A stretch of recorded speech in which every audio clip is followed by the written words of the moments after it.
வணக்கம் மதுமிதாவின் காற்றுவெளி நேயர்களே. எழுத்தாளர் லா.ச. ராமாமிர்தம் அவர்கள் எழுதிய நாவல் கேரளத்தில் எங்கோ. வாசிப்பவர் மதுமிதா. அத்தியாயம் 11. கூடத்தில் ரகளை தாங்க முடியவில்லை. ரேடியோகிராமை முழு சத்தத்துக்கு திருப்பியாச்சு. சாச்மோ அவன் எட்டிப்பிடிக்கும் ஸ்தாயிகள் உண்மையாகவே பயமாயிருக்கின்றன. கூடவே பிரபு கித்தாரில் சமாளித்து பார்க்கிறான். ஒவ்வாத போட்டி என்று அவனே அறிவான். லூலுவும் சாமாவும் தனித்தனியாக ஆடுகிறார்கள். எனக்காக பார்க்கிறார்கள். கொஞ்சம் இடது கண் வலது கண். இல்லாவிடில் கட்டிப்பிடித்து கொண்டு ஆடுவார்கள் என்றே தோன்றுகிறது. அடே, ஃபாசின் பெண்ணை காக்கை பிடிக்க வேண்டுமென்றால் உன் கதி இப்படியும் ஆகணுமா? மதுரம் அடுப்பங்கரையில் ஒளித்து போட்டு அலம்பிவிடும் காரியத்தில் இருக்கிறாள். திக்கு தெரியாமல் இல்லை, திக்கில் அக்கறையில்லாது சலனம் மட்டும்தான் எங்கள் தத்துவம், தரம் எல்லாமே என்று அவன் தலைமுறையின் சின்னமாய் அவனை இப்படி பார்க்கையில் எனக்கு தோன்றுகிறது. உர்ஸ் இந்த புயலின் மத்தி அமைதியில் அமர்ந்து விழிகொட்டாமல் பார்த்து கொண்டிருக்கிறாள். கொஞ்ச நேரத்துக்கு பின் எனக்கு தாங்க முடியவில்லை. மண்டையுள் ஏதேதோ முள்சக்கரங்கள் சுற்ற ஆரம்பித்து விட்டன. விரைந்து எழுந்து வீட்டின் 3 அறைகளில் ஒன்றில் தஞ்சம் புகுந்து விட்டேன். முன்னாலேயே விளக்கு எரிந்து கொண்டிருந்தது. விளக்கை அணைப்பது, வேணும்போது போடுவது. எலக்ட்ரிக் பில் பற்றி பிள்ளைகளுக்கு என்றுமே கவலை கிடையாது. ஒரு மூலையில் 2-3 கித்தார்கள், ஒரு ஹார்மோனியம், ஒரு மூலையில் தம்பூரா. எதற்கு? மேசை மேல் அலங்காரமான அலங்கோலத்தில் புத்தகங்கள். 5-6 ஜேம்ஸ் ஹாட்லி சேஸ், ஒரு கருப்பு மசிக்கூடு, கோல்டு ஃப்ளேக் சிகரெட் பெட்டி. மேசை மேலே 2-3 சிகரெட்கள் அலட்சியமாக சிதறி இருக்கின்றன. லக்மே கூந்தல் தைலம், 2-3 லோஷன் பாட்டில்கள், 2-3 நோட் புத்தகங்கள், ஒரு ஃபோட்டோ ஆல்பம், இத்தியாதி. திடீரென ஒரு அசதி. சுவரோரமாக விரித்திருந்த பிரம்பு பாயில் சுவரில் சாய்ந்தபடி சரிந்தேன்.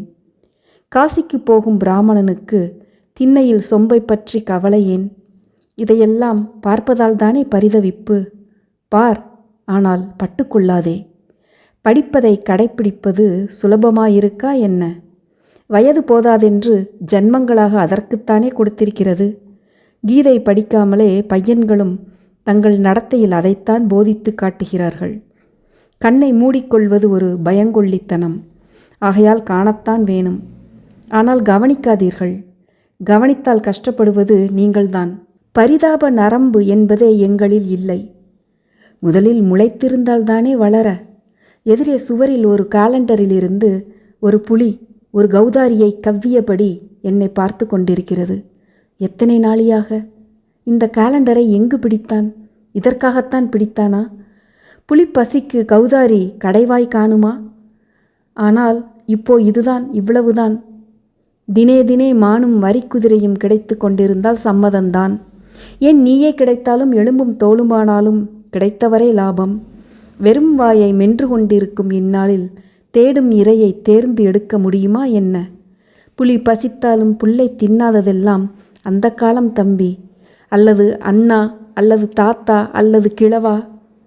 ஆளரவம் கேட்டு நிமிர்ந்தேன். பிரபு அவசரமாக உள்ளே வந்தான்.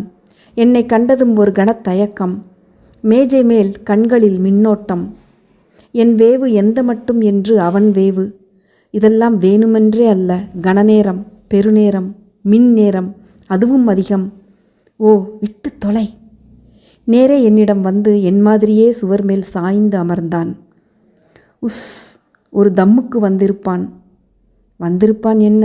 எனக்கு அவன் கொடுத்திருக்கும் இந்த மரியாதையை நான் மறுப்பானேன்? என்ன பிரபு, வந்து ஓஞ்சு உட்கார்ந்துட்ட? கச்சேரி ஒரு வழியா ஓஞ்சுதா? இல்லையே, நடந்துட்டு இருக்கே. ஏன் நீ சேர்ந்துக்கலியா? கையை வெறுப்பில் உதறினான். படுபோர், நீ ஆடின சாமி ஆட்டத்தை பார்த்தால் 2 கலந்திருந்தாயே. எல்லாமே டூப்பப்பா. இந்த மியூசிக்கின் ஜீவநாடியே பாசாங்குதான். புரியல்லே. எல்லாம் முடுக்கிவிட்ட கோரணிகள். மேனாட்டில் செய்கிறான்கள். கோட்டையும் சூட்டையும் மாட்டிண்டு இந்த ஆட்டமும் பாட்டமும். அவர்களை பார்த்து நாம் காப்பியடிக்கிறோம். காதில் வாங்கி கொள்ளாமலே அவர்கள் செய்வதே பொய், அதனால் நாம் பொய்யிலும் பொய். அப்போ எது நிஜம்? இதன் அயன் ஆப்பிரிக்காவின் காடுகளில் அவர்களுடைய தாரை தமுக்கு தப்பட்டைகளுடன் தோளையும் எலும்பு மாலையையும் மண்டையோடுகளையும் மாட்டிக்கொண்ட நரபலியை கட்டி போட்டு அதைச் சுற்றி நீக்ரோ ஆடுகிறானே அல்லது ஆடினானே, அல்லது இன்னும் நம் நாகரிகங்களின் அடிச்சுவடுபடாத இடங்களில் அவன் பண்புகள் நம்பிக்கைகள் கலப்படமாகாமல் எங்கோ ஆடிக்கொண்டிருக்கிறானே, அது அசல். நான் சொல்வதை சொல்ல முயல்வதை நம்மவன் எவன் பார்த்திருக்கிறான்? பார்த்தவன் மீள்வானா? எல்லாம் அனுமானத்தோடு சரி. அதிலும் இது எத்தனாவது வண்டலோ என்னவோ. அவளை நினைத்து கொண்டு உரலை இடிக்கிறோம். விட்டு தள்ளுங்கோப்பா, வேறேதேனும் பேசுவோம். நான் வந்து உங்களுடன் ஒழுங்காக பேசக்கூட இல்லை. அவன் கண்கள் என்னத்தையோ தேடி அலைந்தன. எனக்கு அடக்க முடியவில்லை. எனக்காக பார்க்க வேண்டாம் பிரபு என்றேன். புன்னகை பூத்தான். அதான் பார்த்தேன், இன்னும் வரலையேன்னு. எனக்கு பழக்கம் கிடையாது, உங்களுக்கே தெரியும். அப்புறம் 5 வருஷம் ஆச்சு அப்பா, இப்போ இருக்கக்கூடாதா? மறுபடியும் விட்ட இடத்திலிருந்து அதே தப்பைத்தான் தொடர்கிறோம். அப்போ என் கண்கள் வினாவில் மேசை மேல் சிதறி இருக்கும். தொட்டன. அது எனக்குமல்ல, என்னுடையதுமல்ல. எனக்கெங்கே கட்டுப்படியாகும்? நானே நாயுண்ணி மாதிரி என் தம்பியை ஒட்டி கொண்டு அவன் ரத்தத்தை உறிஞ்சு கொண்டிருக்கிறேன். இது இங்கே ஒத்திகைக்கு சில சமயங்கள் வந்து ஊதிவிட்டு இங்கேயே மிச்சத்தை உதறிவிட்டு போகிறான்களே 1-2 மைனர்கள், கோஷ்டி சகாக்கள், அவர்களுடைய பிரசாதம். இதுவும் நான் சொல்வதுதான். நீங்கள் ஏற்றுக்கொண்டால் உண்டு, இல்லையேல் அப்பவும் சந்தேகம் உங்களுடையது, உண்மை என்னுடையது, அவ்வளவுதான். அதே வக்கிரஸ்வர நாடகபாணி. புது டிஷ் பேச்சுத்தான். புன்னகை புரிந்தேன். இரத்தத்தில் ஊறிப்போச்சு. சொல்திறன் எல்லாம் முன்னேறிப்போச்சு அல்லவா? சிந்தனை திறனை ஏன் விட்டுவிட்டீர்கள்? சிந்தனையும் தான். உணர்ச்சியில் நாணயம், இதயத்தில் ஈரம், அதெல்லாம் வறண்டு போச்சு. நீங்கள் அப்படி நினைத்து கொண்டிருக்கிறீர்கள். வாழ்க்கையின் போக்கில் ஒரு எதிரோட்டம், ஒரு சுழிப்பு பெரியவர்களுக்கு பொறுக்காது. உனக்கு சரியாக இருக்கலாம். நீ சொல்வது சரி தப்புகளின் பங்குகளை நீ வகுத்து கொண்டிருக்கிறபடி. சந்தேகமில்லாமல் சில சமயங்களில் கயிற்றை நீளமாக்கி மேய விடுகிறீர்கள், அவ்வளவுதானே. கன்றுக்குட்டி கயிறு மறந்து தடுக்கி தடால் என்று விழுந்தால் விழணும். அப்பவே சொன்னேன் கேட்டியா என்று நீங்கள் கொக்கரிக்கணும், அதானே பெரியவர்கள். எங்களை எங்களுக்காகவே எங்கே செயல்பட விடுகிறீர்கள்? சமுதாயத்தின் கட்டுக்கோப்பு, கட்டிடமே ஒரு கட்டுப்பாடு தானே தம்பி. இல்லாவிட்டால் எங்கும் விலங்கின் ஆட்சிதான். ஏன் சாவே உனக்கு ஒரு கட்டுத்தறியாக படவில்லையா? நினைத்ததெல்லாம் சாதித்து விட முடிகிறதா? சமுதாயத்தின் விளைவு நாம். சமுதாயத்தில் வாழ்கிறோம், தொடர்ந்து வாழ்கிறோம். ஆகையால் அதன் விதிகளுக்கு நாம் கட்டுப்பட்டுத்தான் ஆக வேண்டும். அதற்கு சேர வேண்டிய கப்பத்தை செலுத்தித்தான் ஆக வேண்டும். இல்லாவிடில் அது உன்னை சிலுவையில் அறைந்துவிடும். பிரபு, உன் பாடங்களை இந்த 5 வருடங்களில் கற்றுக்கொண்டிருப்பாய் என்று நினைத்தேன். ஆனால் நீ கொஞ்சம் கூட மாறவில்லை. ஏன், யாருமே திருந்தவில்லை. அப்போ அஞ்ஞாதவாசத்தில் திடீரென்று மறைந்தீர்களே, நீங்கள் மாறியிருக்கிறீர்களா? திருந்தி இருக்கிறீர்களா என்று பிள்ளை அப்பனை கேட்டால் மரியாதை குறைவு. அப்பன் பிள்ளையை கேட்டால் புத்திமதி. இதுவே ஒரு பங்கீடு, சமுதாயத்தின் பங்கீடு அல்லவா? நாங்கள் திருந்த வேண்டும் என்கிற எண்ணத்திலா எங்களை விட்டு போனீர்கள்? உங்கள் நடைமுறை வீட்டுக்குள்ளேயே அட்டகாசம். போக்கின் வேதனை பொறுக்க முடியாமல் ஓடிப்போனேன் என்றே சொல்கிறேன். நீங்களே உங்கள் நிலைமை உணர்ந்து திருந்திக் கொள்வீர்கள் என்று நினைத்தேன். நான் எதை சொன்னாலும் உங்களுக்கு மூக்கணாங்கயிறாய் இருக்கிறதே. ஆமாம், திருந்துவதென்றால் நாங்கள் உங்கள் வழிக்கு வந்து விட வேண்டும், அதானே? அப்படி என்னப்பா நாங்கள் காட்டும் வழி அவ்வளவு பொல்லாத வழி? ட்ராக்கை மாற்றாதேயுங்கள் அப்பா. அப்போ எங்களுக்கு எங்கள் வழி என்று கிடையாதா? முள்ளும் புதரும் ஆனாலும் நீங்கள் வகுத்தது. அது ஒத்தையடிப்பாதையோ ராஜபாட்டையோ, அதுதானா எங்கள் விதி? அப்பா, உலகம் ஏற்கனவே போட்டிருக்கும் ராஜபாட்டையை மிதிப்பவர்களுக்கு அல்ல. கல்லும் மண்ணும் பள்ளங்களும் பறிக்காத குழிகளும் பறித்த குழிகளும். என் தலையை இறுக பிடித்து கொண்டேன்.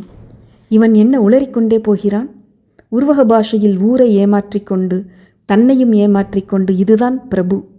உழைப்புக்கு உடம்பு வணங்காமல் வெட்டி பேச்சே பிழைப்பு என்ற சித்தாந்தத்துக்கு வந்துவிட்ட பிரபு. வாயில் வந்ததெல்லாம் இவர்களுக்கு பொன்னான வார்த்தை. மூதாதையர்களும் முன்னோடிகளும் இவர்களுக்கு மடையர்கள். இவர்கள்தான் புது ஞான ஜோதிகள். நான் பேசவில்லை. தட்டாமாலை தாமரைப்பூ சுத்தி சுண்ணாம்பு வந்தாச்சு. என் மானம், கௌரவம், உறவு எல்லாமே பிளாட்பாரத்துக்கு. அப்பா, இப்படியெல்லாம் எனக்கு தோணுவதே உங்களுக்கு பிடிக்கவில்லை. எனக்கு தெரியும். இத்தனை நேரம் நாம் பேசினது அத்தனையும் பழைய பாடம், அழுத்துப்போன பாடம், உளுத்துப்போன லெக்சர் லெக்சர் லெக்சர். என்ன சொல்கிறீர்கள்? நீங்களும் அதோ அப்போ போட்ட கிராமஃபோன் பிளேட்டைத்தான் வாசிக்கிறீர்கள். அப்பா, நான் நினைக்கிறேன். இல்லை, எனக்கு அப்படி தோணுறது.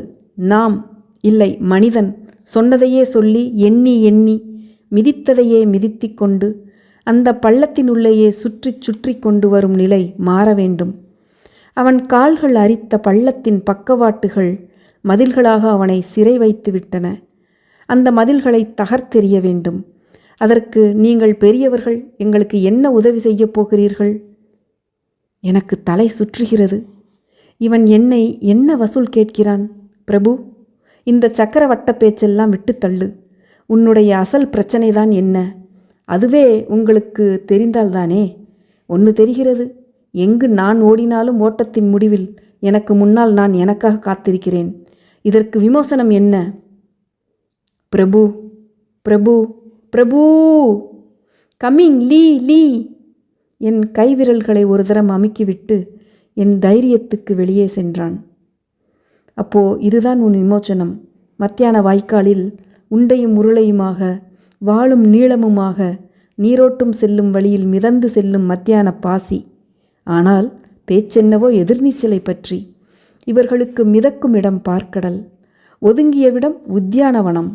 மரத்தடியில் மல்லாந்து படுத்துக்கொண்டு வானத்தை நோக்கி எச்சில் உமிழ்வார்கள்.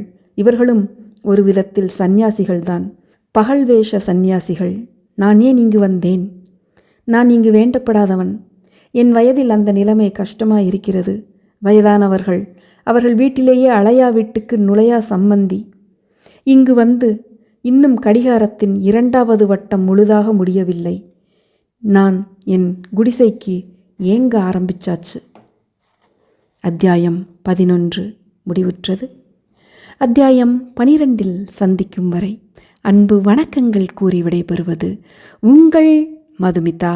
நன்றி, வணக்கம்.